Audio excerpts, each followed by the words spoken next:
There is a kind of power most people never discover, not because it is hidden from them, but because it requires something that goes against every instinct they have.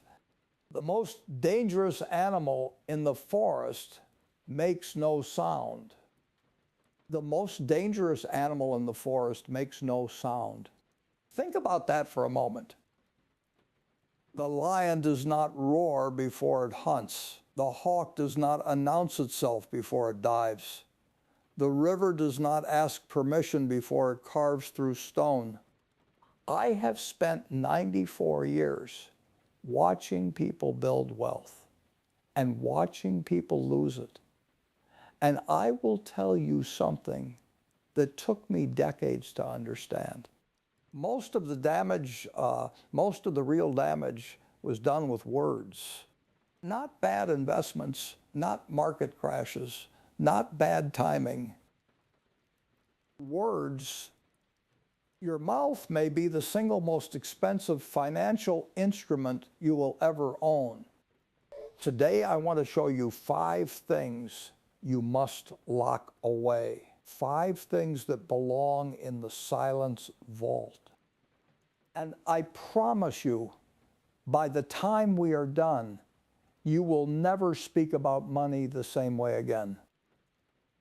It is October outside this window. I can hear the rain on the glass, soft, steady.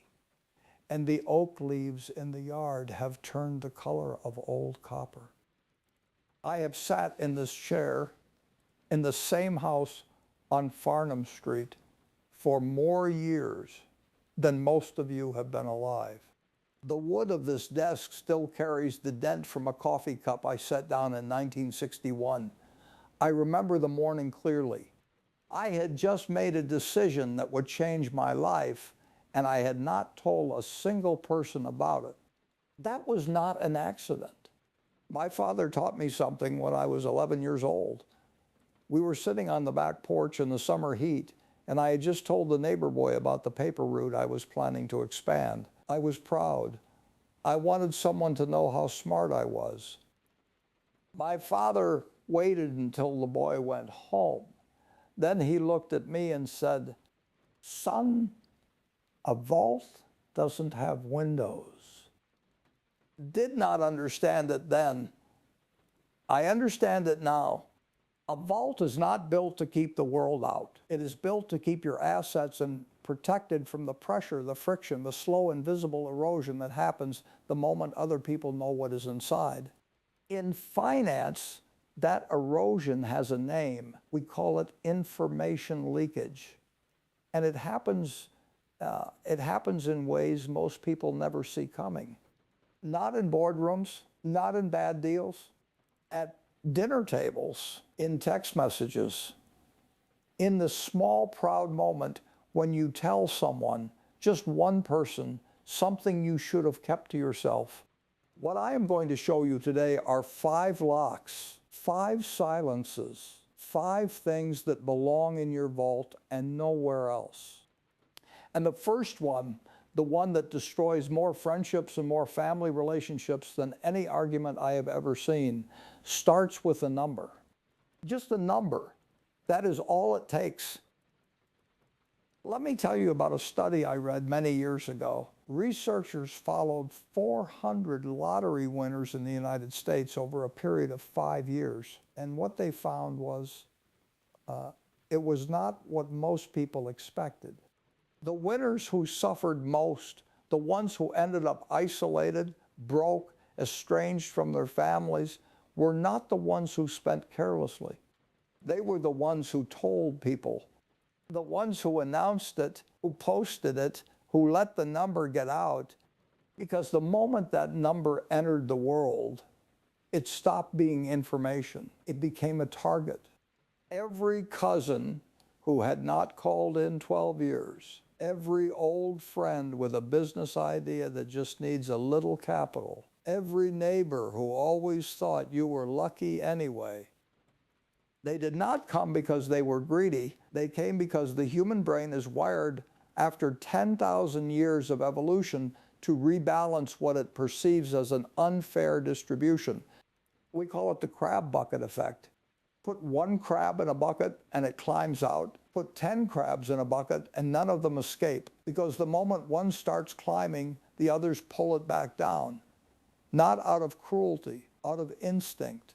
When you reveal your financial position, even to people who love you, you activate that instinct. You are not sharing joy. You are triggering a biological response that is older than language. And it does not stop with family. It follows you into every transaction you make. There is an economic principle called price discrimination. It states that sellers will charge what the market can bear, meaning they will charge you what you can bear. The moment a contractor knows you sold your business for $3 million, the roof repair that costs $8,000 for your neighbor will cost you $18,000. He is not cheating you. He is simply doing what markets do. He is pricing your information. I have lived in this house since 1958. I drive a modest car. I eat breakfast at the same diner I have eaten at for 40 years. People in Omaha who do not know me think I am a retired school teacher, perhaps, a careful man on a fixed income. That is not an accident. That is a strategy. The power of being underestimated cannot be calculated on a balance sheet. The power of being underestimated cannot be calculated on a balance sheet. Because here is what most people never understand about wealth. It is not destroyed in market crashes. It is not lost in bad investments alone. It bleeds slowly, invisibly, one overpriced contractor at a time, one guilt trip dinner at a time, one loan you gave because you could not say no without becoming the villain, one at a time. Wealth does not die in a day. It dies in 1,000 small moments when the wrong person knew the wrong number. And that brings me to the 5 locks. 5 specific things that once you understand them, you will guard for the rest of your life. The first one is the one most people violate before they even realize it is a rule. In 1903, J.P. Morgan, the most powerful banker in American history, was asked by a young journalist what the single greatest advantage of the wealthy was. Morgan looked at the man for a long moment. Then he said, "I never answer that question in public," and walked away. He understood something at a cellular level that took me 30 years of investing to fully absorb. Information shared is power surrendered. Although not some of the time, not with the wrong people, every time, with everyone, because you cannot control what happens to information once it leaves you. You can choose your words carefully. You can say just a little, just a hint, but you cannot control the ears that receive it, the minds that interpret it, the mouths that pass it on. Once it is out, it is out. I want you to think about something for a moment. Think about the most successful person you personally know. Not famous, not on television. Someone in your actual life who has built something real. Now think about how much you actually know about their finances. I would guess almost nothing. You know they are doing well. You can sense it. But the number, the strategy, the next move, you do not know. That is not a coincidence. The framework I want to give you today is simple. It has 5 parts, and each part is a lock, a discipline, a decision about what belongs inside your vault and what does not. These are not tips. Tips are things you try and discard. These are structural decisions. the kind that compound over a lifetime. I have watched people violate each of these 5 locks, brilliant people, careful people, and I have watched what happened next. It is always the same, not dramatic, not sudden, just a slow, quiet erosion of everything they built. And I have watched people who kept every one of these locks sealed, ordinary people, people without extraordinary talent, build fortresses that no envy, no lawsuit, no family pressure could breach. The vault is not built in a day. It is built one sealed door at a time.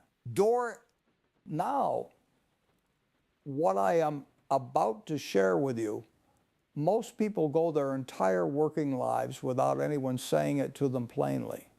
Not because it is secret knowledge, but because the people who know it, the people who have truly learned it, do not talk about it in public, which is perhaps the first proof that it works.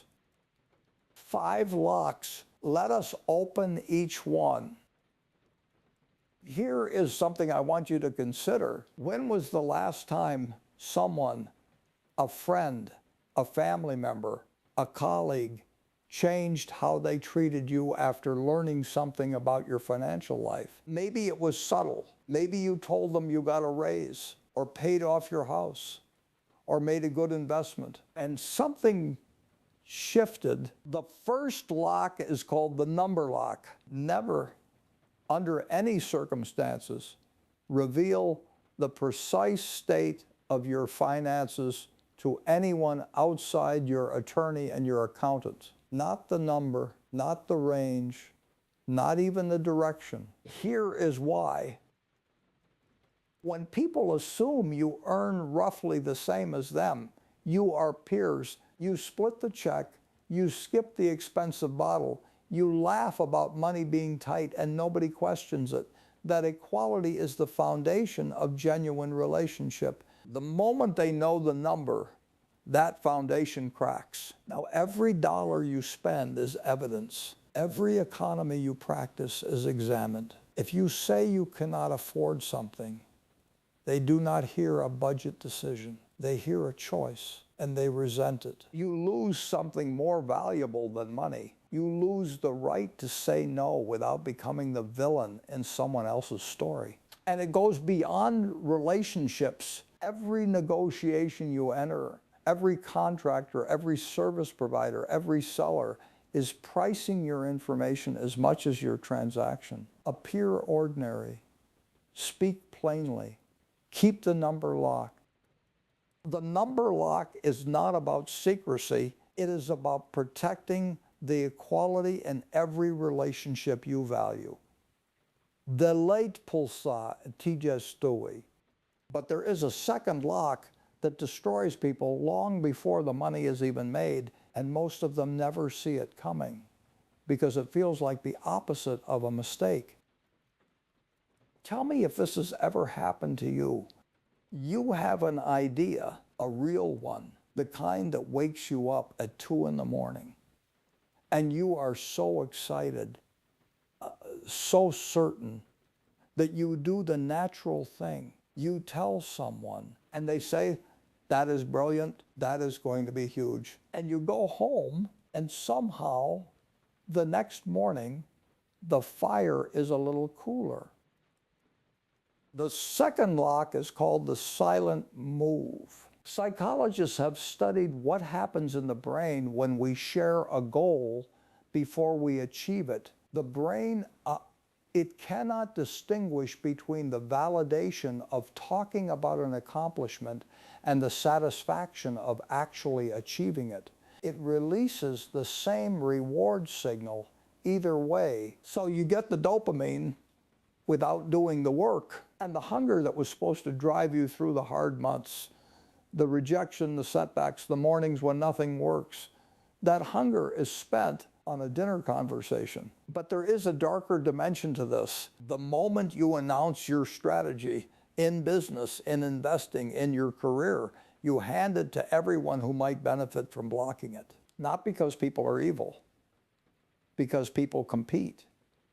It is the oldest human behavior there is. Your coworker who you told about the promotion you are pursuing, he is not your enemy, but he is also applying, and now he knows your hand. A new plant is like a seedling in February. It cannot survive an open field. It needs shelter. It needs time in the dark before it is strong enough to face the wind. Do not tell people what you are going to do. Show them what you have done. Do not tell people what you are going to do. Show them what you have done. Results are the only language that cannot be argued with. When you walk in with the contract signed, the account funded, the decision already made, there is nothing left to discourage because it is already real.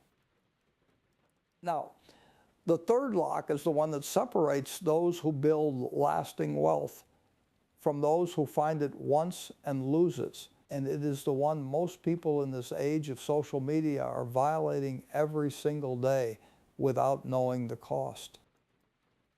There is a law in economics called the efficient market hypothesis. It states in plain language that any advantage made public immediately ceases to be an advantage. Orton, the moment everyone knows where the $20 bill is on the sidewalk, it is already gone. The third lock is called the edge vault. Your edge, your specific knowledge, your particular strategy, your unfair advantage is the most perishable asset you own. More perishable than cash, more vulnerable than any stock position, because it can be destroyed in a single conversation. There is a formula I have believed in for decades in business. The most protected secret in American commerce is not a patent, not a trademark. It is a recipe held in a single vault in Atlanta, Georgia, known in its complete form by only two people at any given time. Those two people are not permitted to travel on the same aircraft. That is not paranoia. That is the understanding that the recipe is worth more than every factory, every truck, every advertisement the company has ever produced. Because the recipe is the moat, and a moat shared is not a moat. I watch people today, smart people, find something that works, a niche, a method, a strategy that is quietly compounding for them, and then they teach it, they post it, they sell a course about it for $99, and they wonder why it stops working. It stops working because you told the world. You created your own competition. You converted alpha into beta with a single upload. Here is what I want you to remember about anyone offering you a map to a gold mine. If the mine was full, they would be digging, not selling maps. If the mine was full, they would be digging, not selling maps. Guard your edge. Let people think you are lucky. Let them think you stumbled into it. While they are debating your luck, you are compounding your advantage. The fourth lock is the most painful one I will ask you to consider today, because it involves the people you love most. And the damage it causes is not visible until it is too late to undo. I want to tell you about a man I knew, a builder in this city, who spent 40 years constructing something remarkable. Not just a business, a life built from nothing, from a single truck and a borrowed tool belt in 1967. And when his children were grown, out of love, out of pride, he sat them down at the kitchen table and told them everything, the accounts, the properties, what each of them would receive. He thought he was giving them security. The fourth lock is called the inheritance wall. What that father gave his children that night was not security. He took something from them, something that cannot be returned. He took their hunger Within 2 years, the eldest had left his career. The youngest had stopped finishing things. Not because they were lazy, because the deepest driver of human effort is uncertainty. The belief that your outcome depends on your actions. The moment you remove that uncertainty, you remove the engine. There is a version of this I believe in completely. Leave your children enough that they feel they can do anything, but not so much that they feel they need do nothing. And the only way to hold that balance is to keep the number sealed until the very end. There is a second reason for this wall. Money, when known in advance, does not unite families. It reorganizes them around the expectation of it. Every holiday gathering becomes a quiet calculation. Every act of care becomes potentially a strategy. I have seen siblings who have not spoken in 20 years over a will that had not yet been executed when the silence began. Do not let them count the money while you are still breathing. The struggle is where character is built, and character is the only inheritance the taxman cannot touch. Do not let them count the money while you are still breathing. The struggle is where character is built, and character is the only inheritance the taxman cannot touch.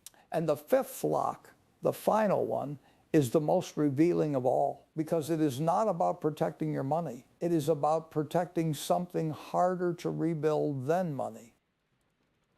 When you do something genuinely good, when you help someone, when you give something you did not have to give, what is the first thing you feel? Satisfaction, quiet, a kind of fullness that does not need anything added to it. Now, what happens the moment you tell someone about it? The fifth lock is called the invisible deed. We live in an era that has made generosity into a performance. People give $10 to a cause and spend 40 minutes crafting the post about it. They are not being unkind, but they are trading, exchanging a small act of goodness for a large return of social validation. And the cost of that trade is almost never calculated. Because the moment you need applause for your kindness, the kindness is no longer entirely yours. You have sold a piece of it for something that depreciates the moment the notification disappears. My father called this the inner scorecard versus the outer scorecard. The outer scorecard is what the world thinks of you. The inner scorecard is what you know to be true about yourself. And here is what I have learned in 94 years of watching people. The people who live by the outer scorecard, they are exhausting to know. They are never full. Every good act needs a witness. Every sacrifice needs acknowledgement. Every struggle needs to be announced so that the difficulty can be properly appreciated. And in the game of wealth, that exhaustion is expensive, because the moment you show your struggle, you show your vulnerability. And the world does not reward vulnerability with kindness. It rewards it with leverage. Do the good thing, lock the door, tell no one. Build what my father called spiritual equity, the kind that does not show on a balance sheet and cannot be taxed, borrowed against, or taken in a lawsuit. The kind that stays with you long after the market has closed.